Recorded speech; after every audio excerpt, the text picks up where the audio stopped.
Hello, my name is Stephanie Likes, and I'm going to be giving a presentation discussing theories of development. The first theory that I'm going to talk about is actually the theory by Erik Erikson, the theory of psychosocial development. And for this presentation, I had the opportunity to interview an older adult male, age 67, and talk to him about the various stages of his life, and including the one that we're going to focus on for this presentation. So the stage that I'm going to speak about is actually stage 5 of Erik Erikson's psychosocial development, which is adolescence. So during this time, individuals who enter into this stage experience, they begin to develop their identity. And so this involves actually the adoption or integration of various roles that a person will try on throughout this stage in an attempt to develop a cohesive sense of self.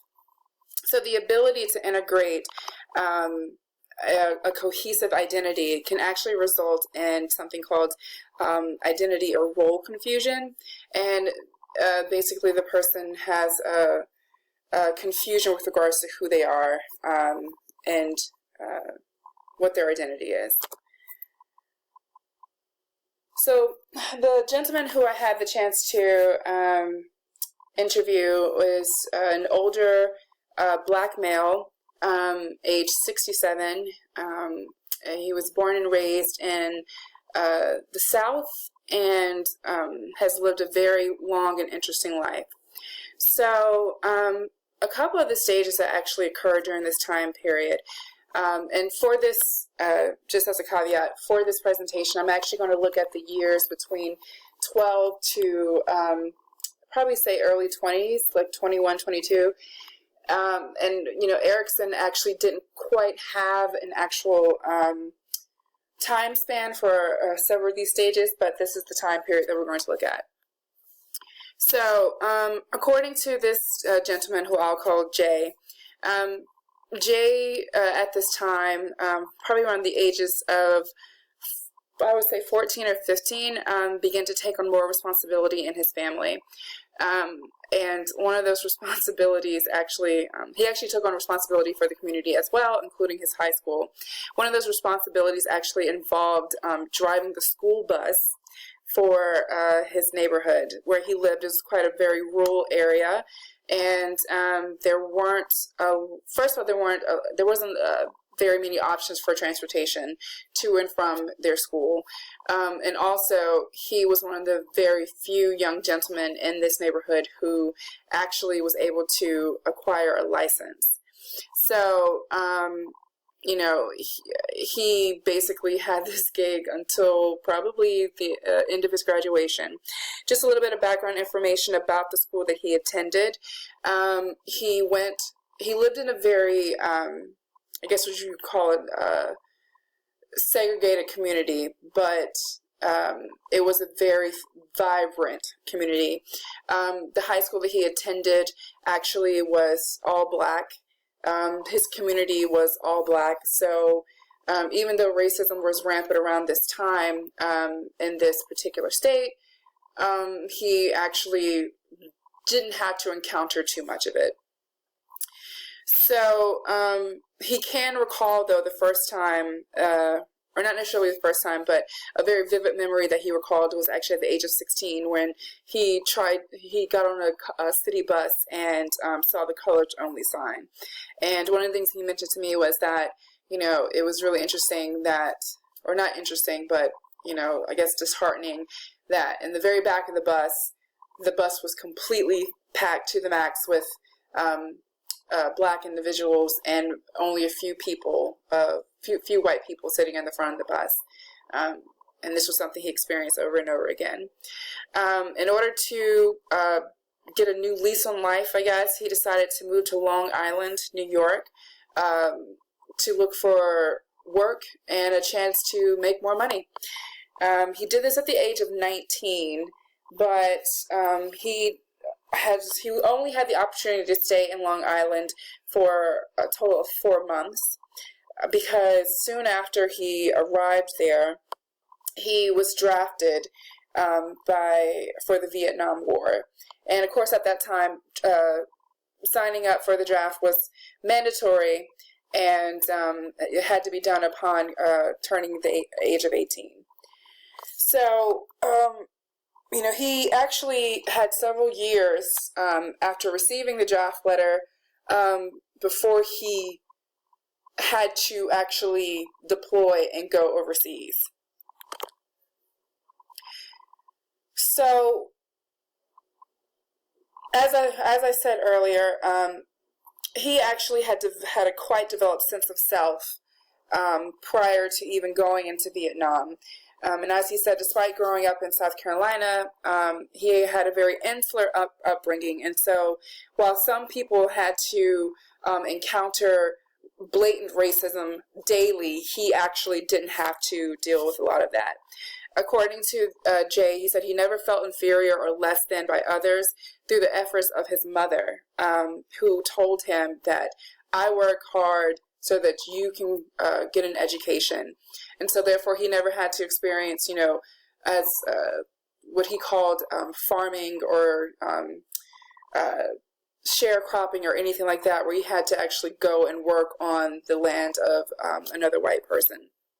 And so for him, he never felt as though he was ever under anyone's thumb. However, he did comment that Jim Crow was just the way of life.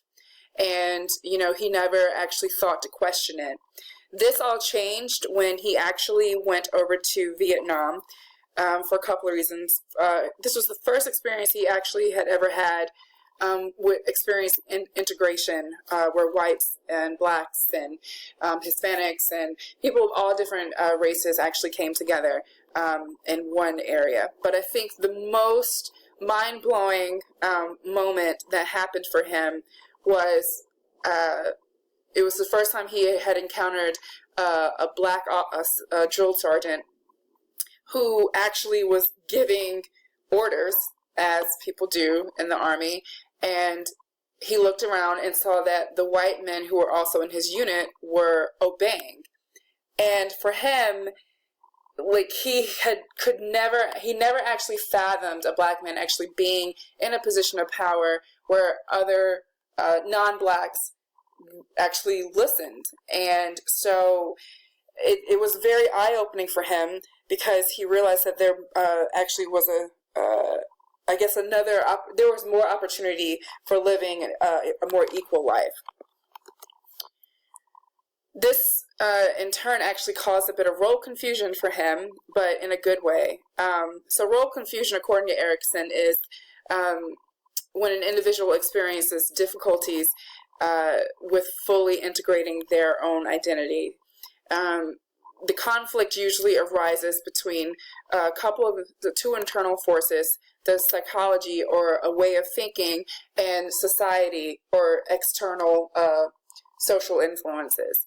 So through exploration of various roles, individuals may fight against the roles that have been prescribed to them by others and other external influences. For Jay, he experienced role confusion because of the equality that he actually saw in the Army. As I said, this was something that was very foreign to him, but very welcomed. He also experienced a bit of role confusion with the adoption of the identity of being a soldier. As I said, drafts at that time were not voluntary. They were mandatory, and so he quickly had to change from the idea of being his own man, being someone who's going to set out upon the world and make his living, make his mark, and now he's a soldier in a very foreign country. He stated that when he returned home, he actually returned home to a different life, because he was the only person in his peer group who actually was drafted and had to go to Vietnam. So when he returned home, he kind of expected to return to the same way of life, but wasn't able to do so because all his friends had basically moved on with theirs. They got married, had children, started a family, and so he kind of had a bit of confusion as to what his next steps were going to be. Okay, so a couple of factors that had to be considered with regards to psychosocial crisis resolution.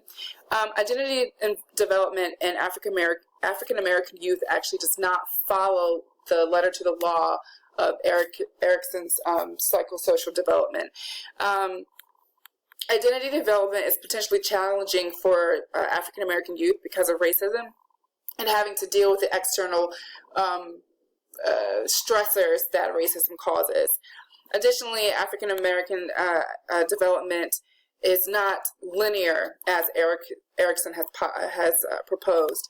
For Erikson, basically, adolescence and identity development occurs based on biology. Your body says it's time. In addition to societal influences. While it's not so for African American youth, many times they actually have to develop coping strategies to handle discrimination and racism, and so their sense of development or their path of development may actually be quite altered. And additionally, it's the cultural upbringing in the South. There are varied expectations within the African American community. Development for most African Americans during this time, and even now, is a little more progressed because there's more structure. There isn't necessarily a time for exploring an identity, so to speak. It's more so about falling in line, and especially during this time, it was as a means of protection. So as I said, Erik Erikson's psychosocial development theory, development is controlled by biology and affected by sociocultural experiences. Within regards to racism and sense of self, when identity is achieved, individuals will be equipped. Oh, this is according to Erikson. When identity is achieved, individuals will be equipped to navigate demands of society. But again, this isn't always the case, especially when it comes to African American youth, because the demands of society can be quite extensive and very stressful due to racism. And lastly, this next one's called maternal buffering, and I'm probably actually going to address it in the coming slides. So there are a couple of factors that actually are in place or were in place for Jay. Of course, at this time, racism was instituted by larger policies and laws via Jim Crow laws.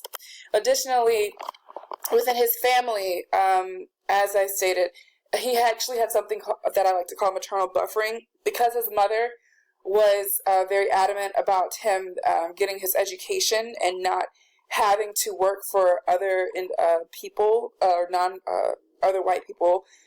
He actually said that he never felt a sense of inferiority because of that. Within his community, he lived in an all-black community, went to an all-black school, and so again, he never really had to encounter racism on a very at a very advanced level, but he was very aware that it obviously existed. And for him, his faith actually was kind of acted as an anchor for him and a way for him to be involved in his community, which actually still follows him throughout today. So I wanted to bring in another theory of development, looking at Piaget's theory of cognitive development. And it looks like I may run out of time. Apologies. Okay, so for this theory, adolescence actually is called the formal operation stage. It occurs between the ages of 11 to 16 years. And during this stage, actually,